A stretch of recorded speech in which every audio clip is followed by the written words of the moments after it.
So, Elf, how are you guys? My name is Curtis Robinson. Again, I am here operating your favorite wretch, Reaper. Reaper has the Nagakiba. Look at the length of that stinking blade. Pretty cool, right? So he also has the Meteoric ore blade. Not nearly as long. Both have pretty great benefits. I thought today we might do a little test, right? See which one we liked better. So again, if you look at the two blades side by side, the Nagakiba is crazy longer. The reach does help, I will say that. It can get in the way a little bit if you're in a close quarter combat inside a cave or inside some sort of little corridor. It will bounce off the wall. You don't have that problem with a shorter blade. But you know what? Bigger is often better, and having that extra reach is pretty cool. So here's what we're going to do. We're going to test this today. I thought it'd be fun to kind of compare these two weapons. Now let's look at them first. The Meteoric ore blade is a somber smithing stone kind of a blade, and I've upgraded it 6 times. It can only be upgraded 10 times, so it's just above half. The Nagakiba is upgraded 15 times, and it can only be upgraded 25 times, so it's just above half.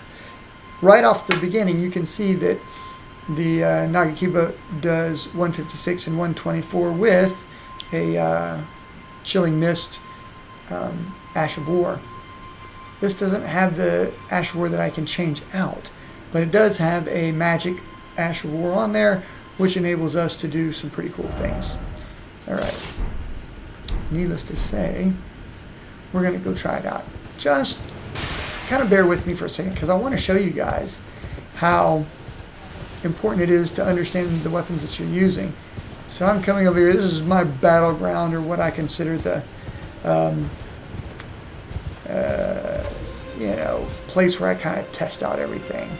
So on the horse, I'm going to kill one guy and see how many times I can hit him. Hopefully I won't get too interrupted before he goes down. So this first guy, I'm going to use the Meteoric blade. It's a shorter blade, but let's have some fun with him. Let's see what we got here. So 1, 2, missed.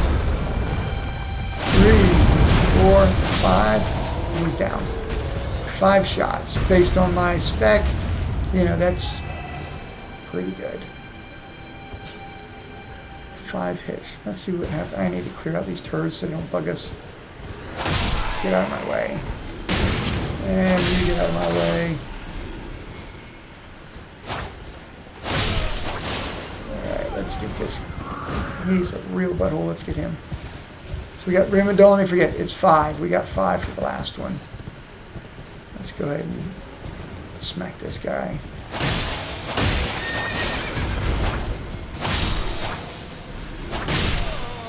So you guys can see the Nagakiba does perform well no matter what we say. Alright, so I'm looking for 5. Did somebody swing at me? Let's get him too. Alright. So 1, 2, 3, 4, 5. Pretty comparable on the trolls. Not too bad. So I do have an Ash of War that does cold damage, and it does a little bit of bleed damage. And this is on the Nagakiba. Excuse me.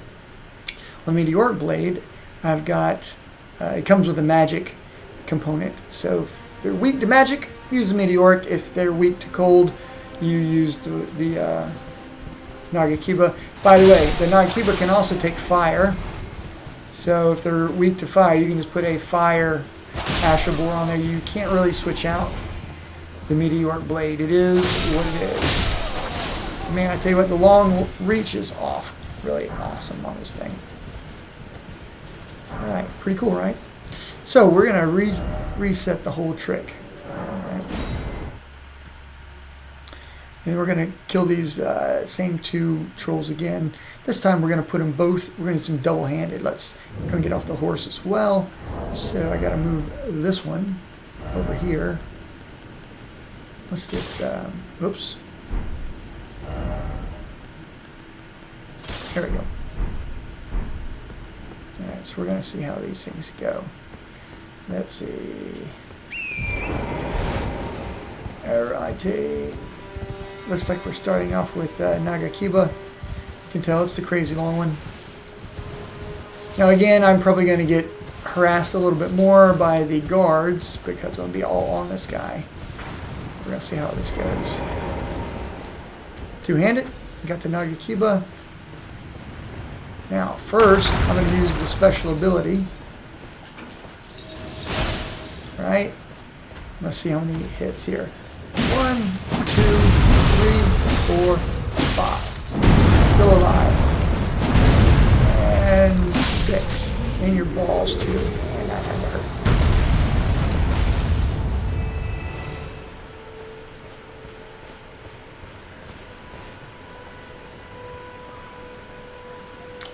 Alright, let's see what this guy's going to do here. Let's do the magic on him. Watch this magic. He's dead. 438. Not bad.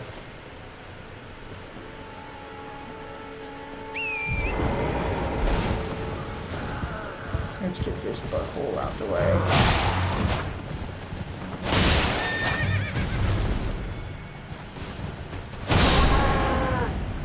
Alright. Let's try... Oops. That weapon. First of all, I don't have the same reach. Kind of keep that in mind. But, you know, it does pretty good damage ultimately. This one does have a nice L2 on it. Let's see what happens here. So I click on him, L2. I do a little bit of damage there. Oh, I got stomped on. 2, 3, 4. 4 hits though. Pretty good damage. I don't know if that was a legit test or not. I may have biased the test a little bit. So 322 looks like the damage I'm doing here. Let's see what this does on him. Killed him with the special. That's handy. Let's switch back to this guy. Double hand him.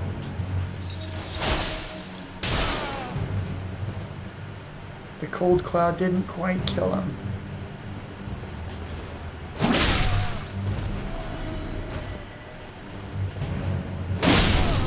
$391 is pretty good for a R2 attack.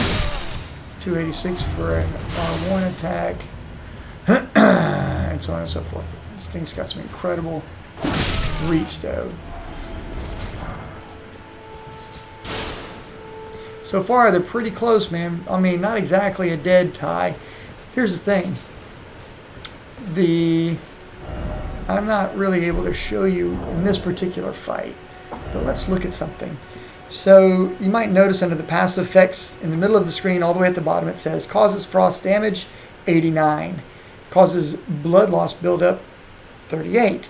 So if your arcane is really high, those things will proc quicker. This one just has blood loss at 50. Over time, the frost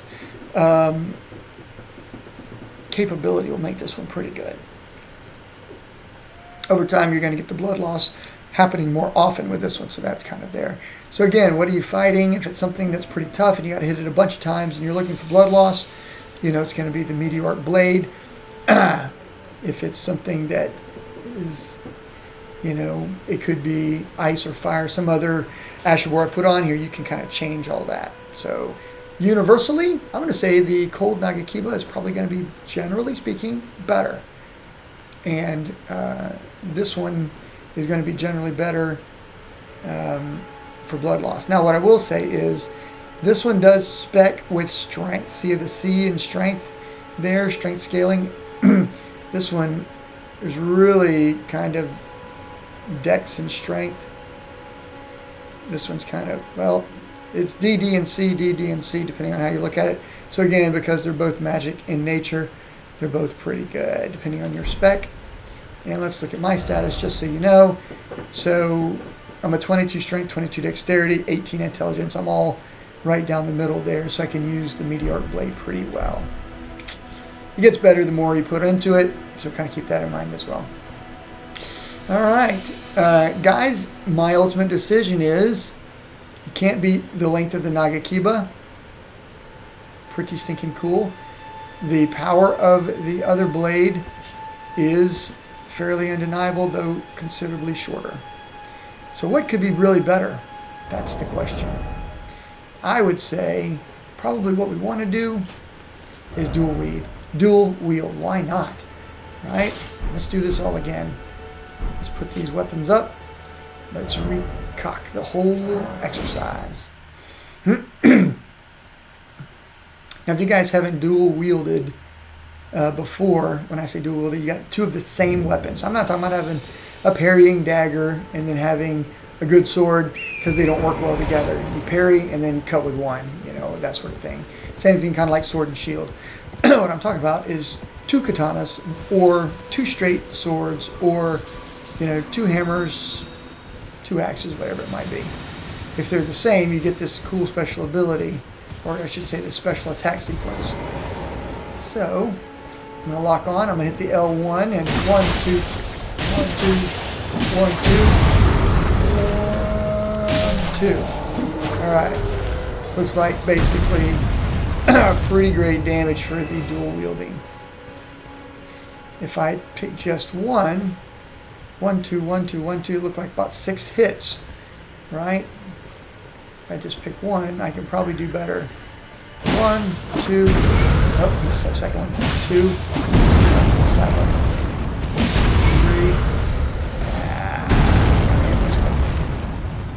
3, I've blown the whole freaking drill. Get that guy out of the equation. All right.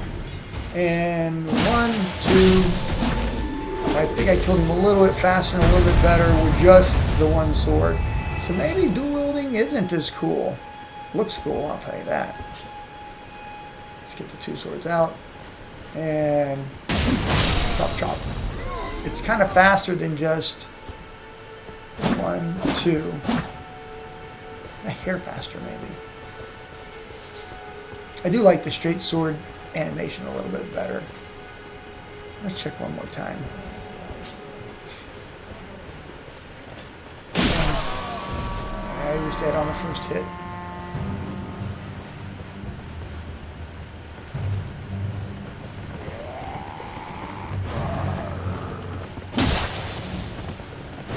Oh, that hurt.